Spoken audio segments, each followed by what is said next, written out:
Impian Presiden Joko Widodo dalam membangun infrastruktur digital dengan menyediakan layanan internet cepat bagi warga di wilayah 3T, terdepan, terpencil, dan tertinggal, kini tinggal kenangan. Mega proyek yang digadang jadi sarana pemerataan akses internet justru dijadikan bancakan korupsi oleh pembantunya, Johnny G. Plate selaku Menkom Info.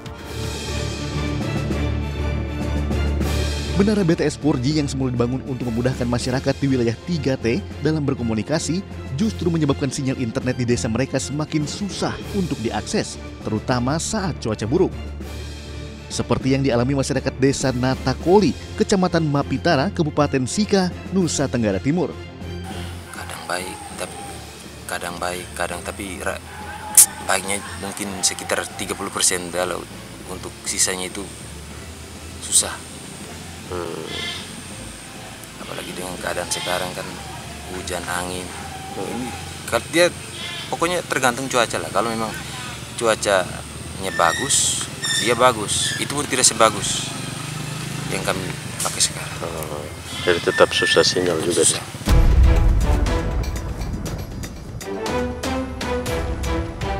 Proyek ini itu tidak hanya mangkrak tapi juga bermasalah gitu ya, berkualitas buruk gitu ya. Nah, masyarakatlah yang kemudian akan sangat dirugikan akibat dari korupsi yang terjadi di proyek pembangunan proyek BTS ini. Nah, aspek kerugian warga yang sepatutnya juga harus dipertimbangkan dalam proses penyidikan.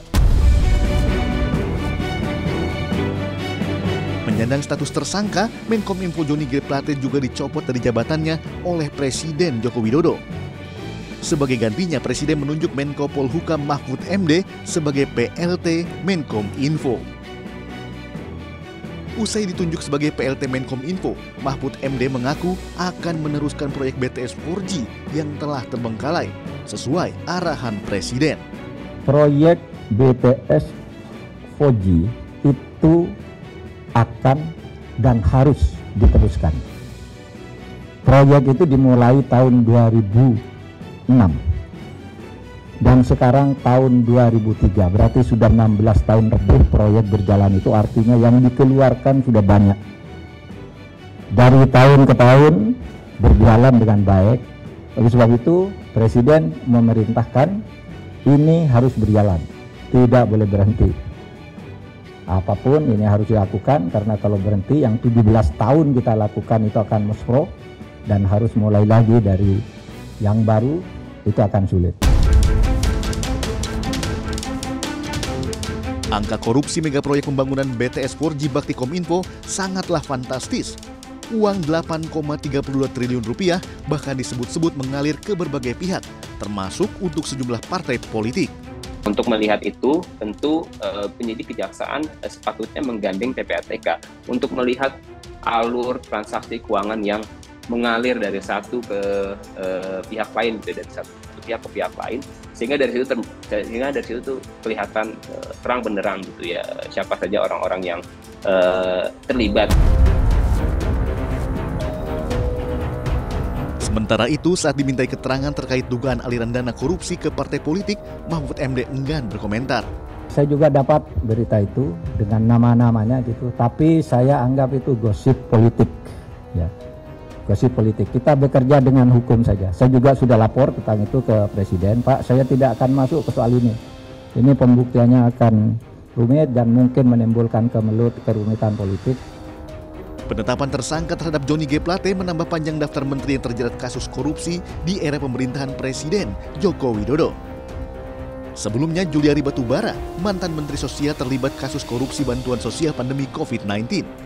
Politikus PDIP itu menerima suap sebanyak 32,4 miliar rupiah dari para penyedia bansos. Juliari divonis hukuman 12 tahun penjara. Pengadilan Tipikor juga mencabut hak politiknya selama 4 tahun.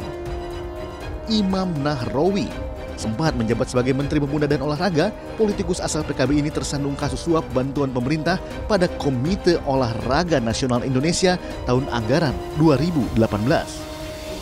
Imam Nahrawi dinyatakan menerima suap sebesar 26, miliar rupiah. Imam pun dijatuhi hukuman 7 tahun penjara serta denda 400 juta rupiah. Pengadilan Tipikor juga mencabut hak politik Imam selama 5 tahun. Edi Prabowo, mantan Menteri Kelautan dan Perikanan ini terlibat dalam kasus suap pemberian izin budidaya lobster. dan izin ekspor benih lobster.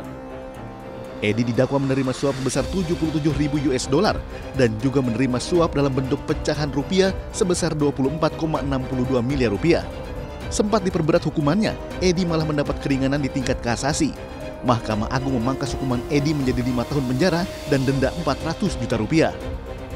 Idrus Marham, mantan Menteri Sosial, juga diputus terlibat dalam korupsi pembangunan PLTU Mulut Tambang Riau I dan terbukti menerima suap 2,25 miliar rupiah dari pengusaha Johannes Koco. Politikus Golkar ini sempat mendapat vonis tambahan menjadi 5 tahun penjara pada tingkat banding. Namun pada tingkat kasasi, hukuman Idrus dikurangi 3 tahun menjadi 2 tahun penjara. Idrus pun telah bebas pada 11 September 2020. Angka 5 ini bukan angka yang sedikit, Mbak Iren, gitu ya. Ini menteri-menteri di rezim sebelum JGP. Tentu ini menjadi catatan kritis bagi Presiden dalam mengawasi dan mengevaluasi kinerja para pembantunya, khususnya yang berlatar belakang politik. Korupsi adalah musuh bersama di negeri ini, apalagi jika pelakunya adalah menteri yang merupakan pembantu presiden. Pengungkapan tuntas kasus korupsi BTS 4G Bakti Kominfo yang menyeret Johnny G. Plate sebagai tersangka menjadi PR bagi semua. Siapa saja yang turut menikmati aliran uang haram ini harus diungkap lalu ditangkap. Hukuman berat bagi para pengkhianat amanat rakyat sudah seharusnya dijatuhkan, bukan malah divonis ringan lalu melenggang bebas bersyarat dengan senyuman. Jadi jangan bilang Anda tidak tahu akan permasalahan ini karena kami sudah memberitahukannya.